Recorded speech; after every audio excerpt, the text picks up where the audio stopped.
Hey there. Before we dive into today's episode, I'm so excited to tell you about the brand new NeuroAir membership, a unique nervous system support container where regulation meets real life. As a member, you'll receive access to the brand new NeuroAir regulation support app. Plus, you'll be able to join our private heartbeat community completely off social media. You'll also get monthly live coaching, somatic practice labs, and a container where naming isn't shaming and transformation happens through supported practice. Are you ready for real nervous system support? Visit leannahunt.com/NHM podcast to learn more about joining our regulated community. The link will also always be in the show notes. And just a note, this membership is not therapy or crisis support. And due to my ethical responsibilities, unfortunately, it is not for current clinical therapy clients. Past clients, please reach out directly to discuss options.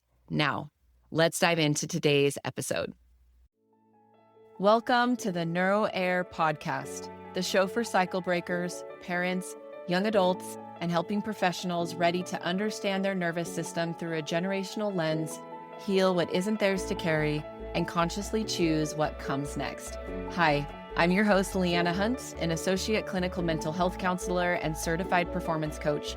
Each week, you'll get stories, science, and somatic practices, plus my signature 4N framework: notice, name, nurture, and navigate to help you honor resilience, break silence, and build deeper connection with yourself and those you love, all while shaping a legacy of safety, freedom, and possibility. Welcome back to the NeuroAir podcast. Lately, I've been rereading Dare to Lead by Brené Brown as part of my year-long brain spotting consultant training, where I'm not only deepening my understanding of neurobiology and somatic work, but also learning how to teach and certify others in this work. And something that's been really interesting is how much this training isn't just about the nervous system in isolation, but it is about leadership.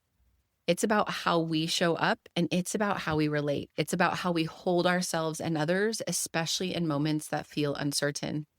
And as I have gone through chapter 1 again, where she talks about the myths of vulnerability, I had this moment of like, this is nervous system work, like all of it. And I felt so many connections and related to it in a whole new way since the first time reading it. Because what she's really describing to me is what it feels like in your body when there is uncertainty, when there is risk, and when there's emotional exposure, as she talks about. And that is vulnerability. And from a nervous system perspective, this is why vulnerability can feel so hard. Because as we've talked about, your brain is always scanning for what is safe. And anything that feels uncertain, anything that feels exposing, anything that feels like a risk can be interpreted as a potential threat. Not because it is dangerous, but because your nervous system is trying to protect you. And again, that's its number one job in that ancient, most primitive part of your brain is scanning for threat and safety. So even when vulnerability is actually what creates connection, what creates growth, what creates change, your body might still respond like, this doesn't feel safe. And that's what I want to break down today. And I also want to say that this episode is me taking what Brené Brown teaches and viewing it through the lens of nervous system regulation, of generational patterns, and my 4N framework that I use often. And this is how I'm choosing to understand it and how I'm integrating it into the work that I'm currently doing. And if this resonates with you, I highly encourage you to explore Brené Brown's work directly because it is incredibly impactful. I've read several of her books, and one of my other favorites besides Dare to Lead is The Gifts of Imperfection. But let's go back to, as I was rereading this book through the lens of the nervous system, one part really stood out to me. One of the things she says early on is that vulnerability is not weakness. It's the most accurate measure of courage. And I want you just to sit with that for a second. Because for a lot of us, depending on how we were raised, vulnerability most likely didn't feel like courage.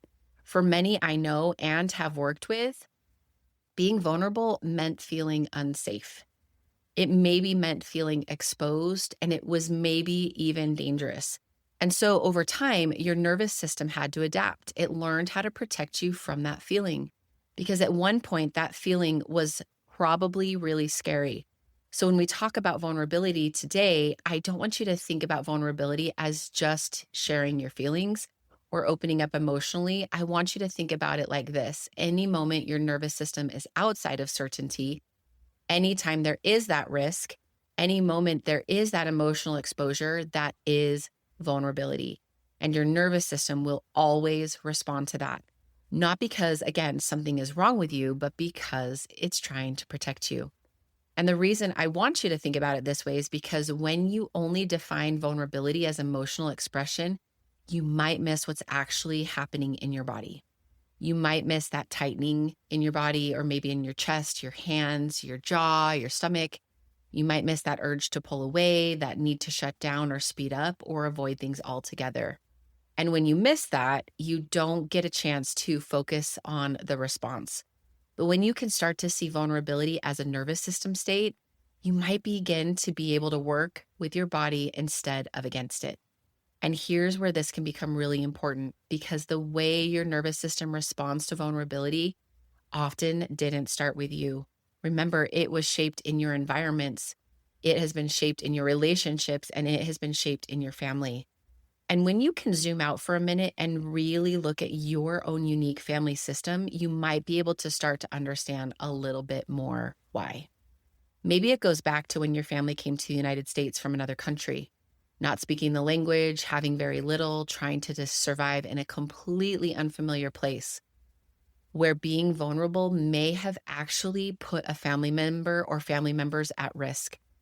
Maybe your family lived through something like the influenza pandemic at the turn of the century, like my great-grandfather, and lost a lot of his family. Or maybe your family survived during the Great Depression. Or maybe you lost family members during that time, where decisions had to be made just to have food on the table and just to stay alive.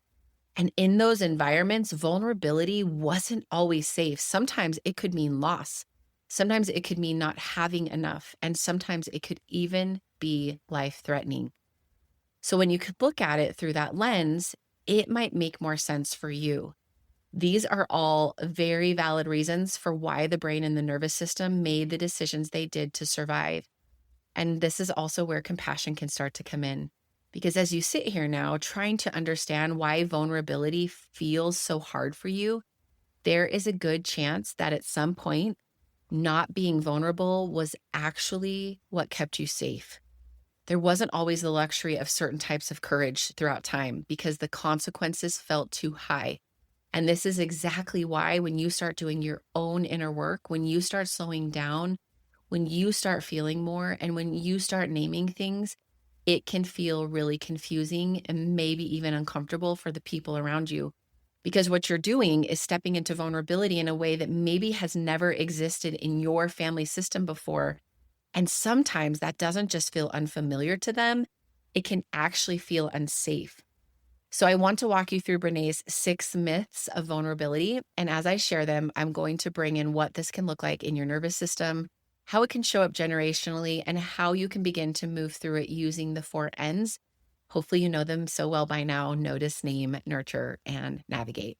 And this isn't in any sort of step-by-step way, but in a way that helps you start to understand what maybe is actually happening in your body when vulnerability is showing up. And once you understand that, you can stop asking, what's wrong with me? And start asking, what is my nervous system trying to do? So let's dive in. The first myth is that vulnerability is weakness. And honestly, this one makes so much sense because if you think about vulnerability is often defined, it's described as being exposed to harm physically or emotionally. And of course, your nervous system would hear that and go, yeah, no thanks. That doesn't sound like something we should move towards. It sounds like something we should actually avoid or run away from. And then on top of that, a lot of us were raised to be brave, but only in ways that didn't involve actual rejection or failure or emotional risk. So we learned how to perform strength without actually having to be vulnerable. But what Brené talks about and has found through her research is that vulnerability is actually made up of those 3 things I've already mentioned: uncertainty, it's made up of risk, and the third is emotional exposure. And when you look at it that way, it can start to make a little more sense why your nervous system responds so strongly to it. Because those are the exact conditions your brain is wired to scan for. There's a story she shares where she was talking with members of the special forces, and she asked them if they could think of a single example of courage that did not involve vulnerability. And one of the men who had served multiple tours said he could not think of any. And that's the reframe. There is no courage without vulnerability. And when you start to bring this into real life, vulnerability doesn't always look like some big emotional moment. It can actually look like just a lot of everyday things. And I love how this was broken down in an article on Psychology Today by Barbara Markway.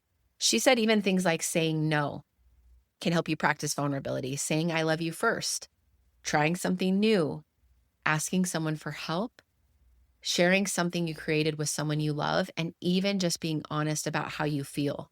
And this is where I want to bring it back to your nervous system, because if vulnerability includes uncertainty, risk, and emotional exposure, then of course your body might respond with tension or hesitation or that urge to pull back or shut down.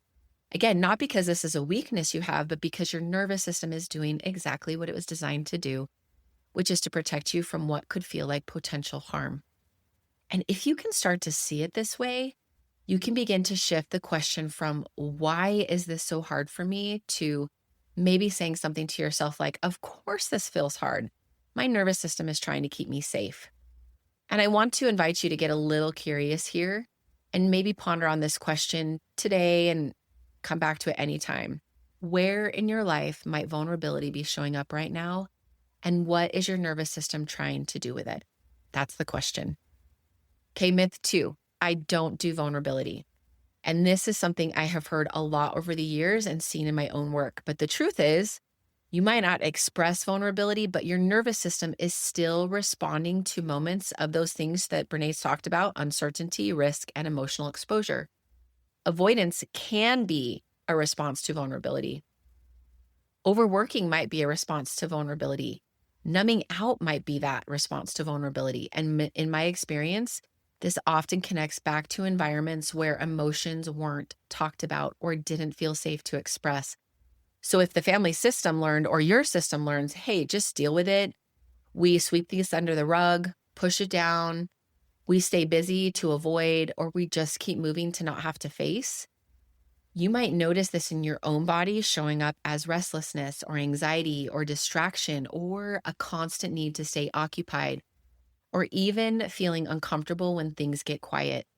And something she also talks about in her book is that we tend to have two paths here. We either choose to move forward toward vulnerability or we move away from it.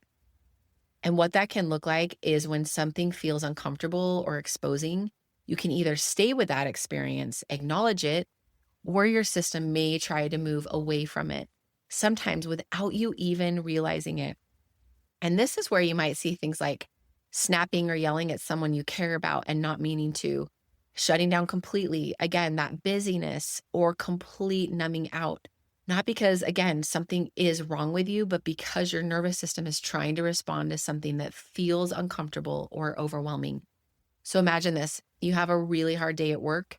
You get home and you get some feedback from your spouse that hits you pretty hard. Maybe you even feel shame towards what was said. Maybe you feel like you're not good enough. So your system gets activated, and without realizing it, you say things you don't mean. You yell or try to defend yourself, and you don't actually try to hear what the other person is saying. And then you shut it down completely. And again, this is just for your understanding that what might be happening underneath the surface is something that needs to be addressed. And this is where things can start to shift. Again, this isn't to try to force being vulnerable, but by becoming more aware of it, by noticing something feels off in my system right now, and by being able to say, I don't actually feel okay, by allowing yourself to pause instead of pushing through. Because what can look like not doing vulnerability may actually be your system trying to protect you in the only way it knows how. And I want to invite you to get curious about this. Where might vulnerability be showing up in your life, but possibly coming out as avoidance or distraction or reactivity? Okay, myth number 3 is I can go it alone. And this might be what we would consider hyper independence. It's a nervous system that learned it had to rely solely on itself. And maybe for you growing up, maybe support wasn't consistent, or it wasn't even available from a caretaker at all.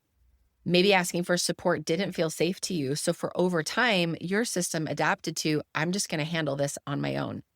And generationally, this can also run really deep. Maybe those in your family had to learn things like, we don't need anyone. We figure this out ourselves. We don't rely on other people because we can't trust them. And again, this can also make sense because if connection didn't feel safe or wasn't reliable, your system learned that depending on yourself was the only option. But even if independence has been the strategy for a long time, we are not meant to do everything alone. And this is something I talked about back in episode 25. We don't actually heal in isolation. We are always in relationship with other people, but also in relationship with ourselves, with our own past experiences, and with the different parts of us that carry those experiences. So even when you're quote unquote doing it on your own, you're still in relationship. So the question here is, what kind of relationship are you in? Is it one where you're pushing yourself, you're ignoring yourself, you're expecting yourself to just handle it? Or is it one where you're beginning to listen, to understand, and to respond differently? And that doesn't mean you suddenly have to trust everyone or share everything all at once. But it might look like noticing when you start to pull away or when asking for support feels uncomfortable. And instead of trying to judge that, you might begin to recognize there's a part of me that doesn't trust support yet. And that part likely learned it for a really good reason. And from there, you don't have to force anything, but maybe you choose to take some small steps. Maybe it's letting someone in a little bit that you have never allowed to before. Maybe it's asking someone for something simple, allowing support in a way that feels safe enough for you. Because remember, the goal is that you're not trying to do all of this alone. And I want to invite you to notice, where might you be trying to do this on your own right now? And what would one small step towards support look like? Okay, moving on to myth 4.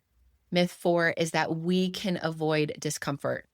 And this one shows up a lot in different ways because your nervous system is wired to move away from discomfort, especially when discomfort feels like danger.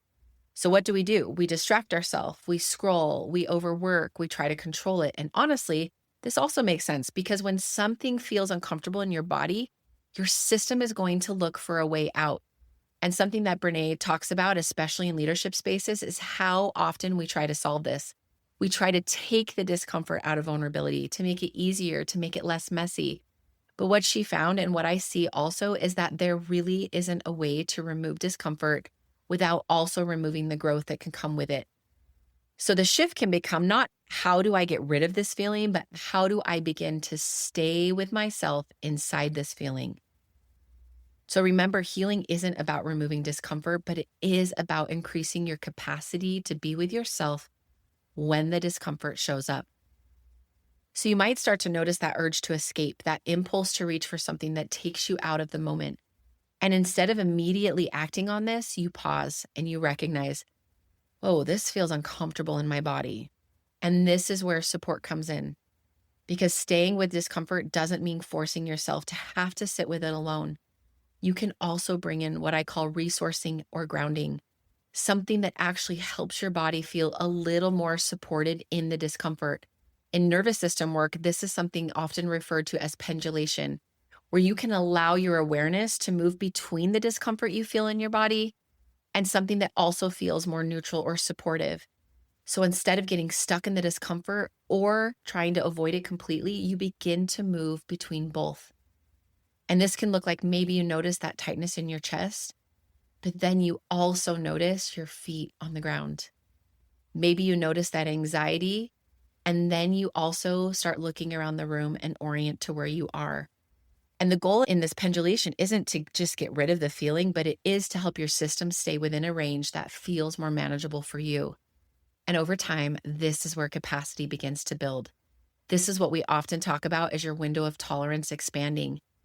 And again, even when your window of tolerance expands, it's not that discomfort is going to disappear, but it is your ability to stay present with it longer as it starts to grow. And even in relationships, this can look like not rushing in to have to fix everything, not trying to immediately take the discomfort away, but allowing space for it to exist while also staying connected. Because sometimes the most supportive thing is not removing the discomfort, but it is being able to stay present with it longer. So for here, I just want to invite you to notice, what do you tend to reach for when discomfort shows up?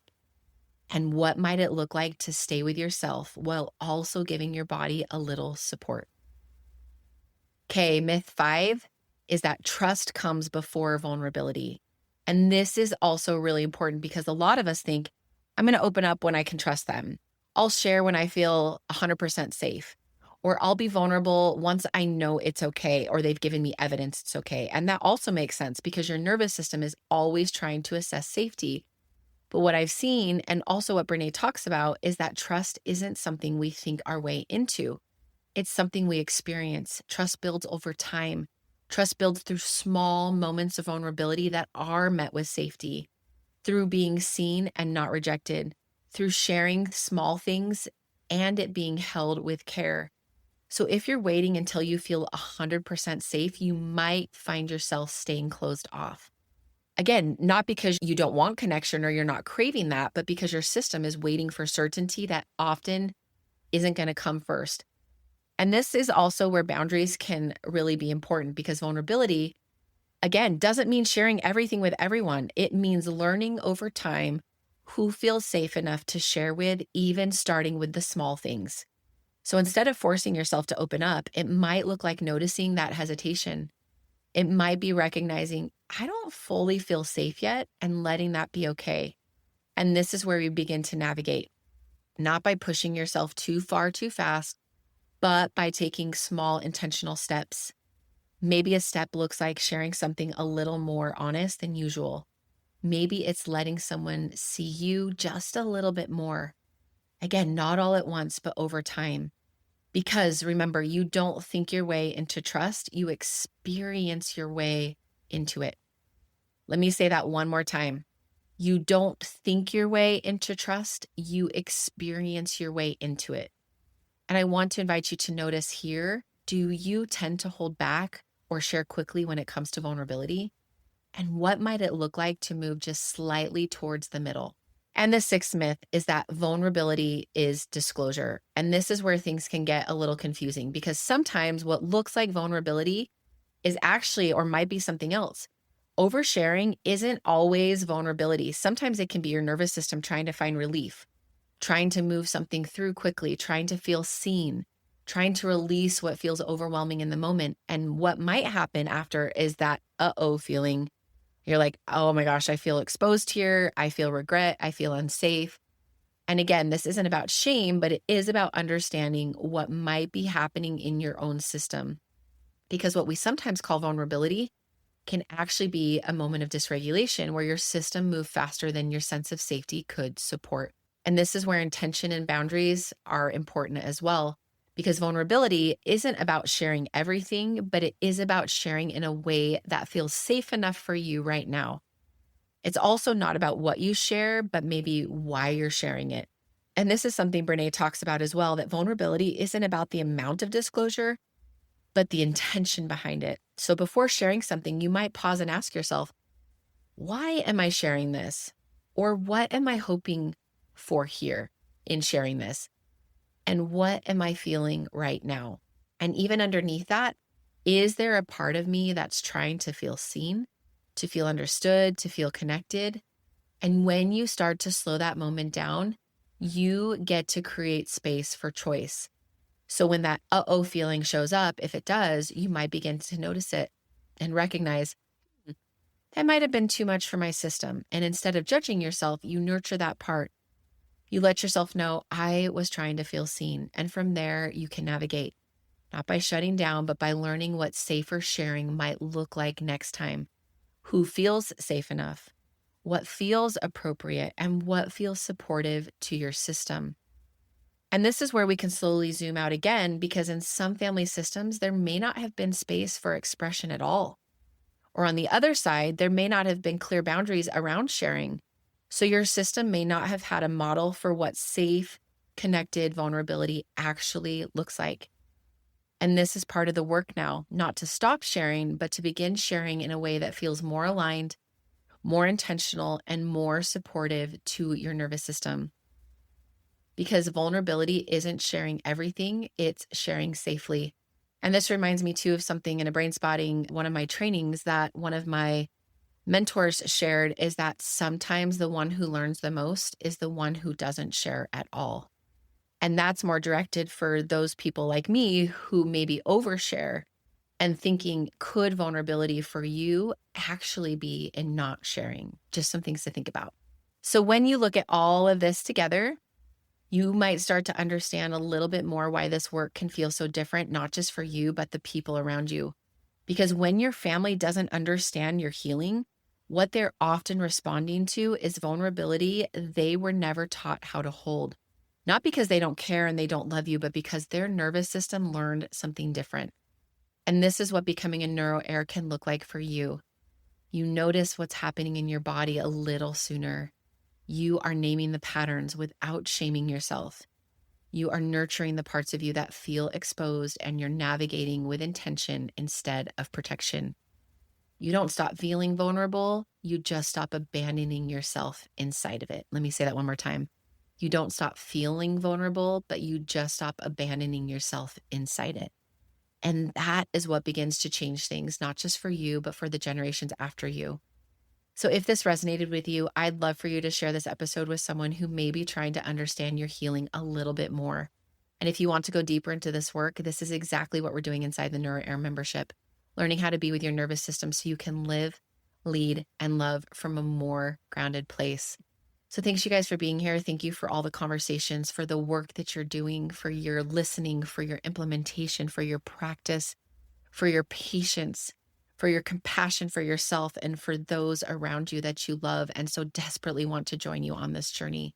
So I'm just thinking about all of you today and hope you have a beautiful rest of your week. So until next time, bye guys. Thanks for joining me on the Neuro-Heir podcast. This work is about honoring resilience in yourself and also those who came before you, all while finding freedom from what was never yours to carry. With the help of stories, science, somatic tools, and the 4 Ns, notice, name, nurture, and navigate, you have a path toward deeper connection with yourself, your loved ones, and the legacy you want to pass on. If today's episode spoke to you, share it with someone who's ready to step into this work too. And follow the show so you never miss an episode. Remember, you may not have chosen what you inherited, but you can choose what comes next.